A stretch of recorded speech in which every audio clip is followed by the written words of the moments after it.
Corner with me, Florence. Thank you so much for joining me again. It's lovely to have you. Now, tonight's story is Lost and Found by Oliver Jeffers. Once there was a boy, and one day he found a penguin at his door. The boy didn't know where it had come from, but it began to follow him everywhere. The penguin looked sad, and the boy thought it must be lost. So the boy decided to help the penguin find its way home.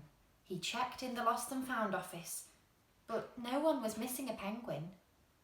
He asked some birds if they knew where the penguin came from, but they ignored him. Some birds are like that. The boy asked his duck, but the duck floated away. He didn't know. That night, the boy couldn't sleep for disappointment.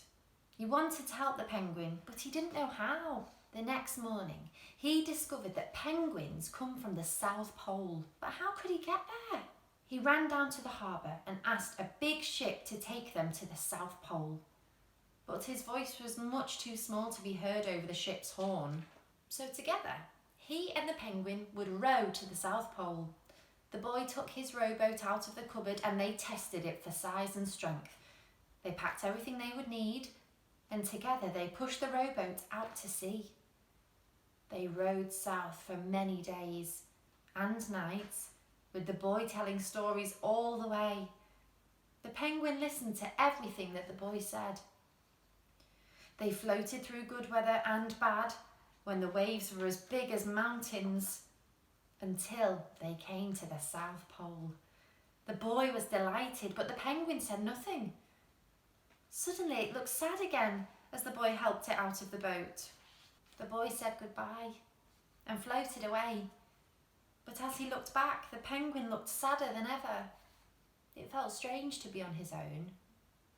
And the more he thought, the more he realised he was making a big mistake. The penguin wasn't lost. He was just lonely. Quickly, he turned the boat around and headed back to the South Pole as fast as he could. At last, he reached the pole again. But where was the penguin? The boy searched and searched, but he was nowhere to be found. Sadly, the boy set off for home. There was no point telling stories because there was no one to listen, except the wind and the waves. But then the boy saw something in the water ahead of him. Closer and closer he got until he could see the penguin. And so the boy and his friend went home together, talking of wonderful things all the way. The end. Oh, I hope you enjoyed that story about the boy and the penguin. But now it is time for bed.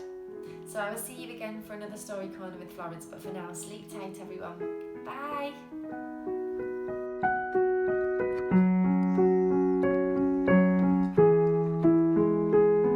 It's